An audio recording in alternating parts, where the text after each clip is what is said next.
বাংলা একাই 100 হয়ে সফলতার পথে, জনগণই রাজা হেথায় জনগণের মতে। 10 লক্ষ টাকা পাবে প্রতি বুথ এবার, মিটবে সকল প্রয়োজন আর ফুটবে হাসি সবার। জনতার মতে হবে মুশকিল আসান, আমাদের পাড়া আমাদের সমাধান। 80,000 বুথে হবে 27,000 শিবির।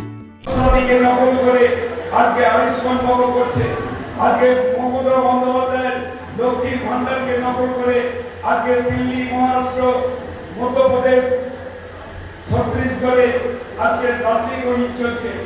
আজকে আমরা গর্বিত যে আমার বাংলা যে পথ দেখায় সে পথ সারা রাজ্যগুলো আগামী দিন দেখায়।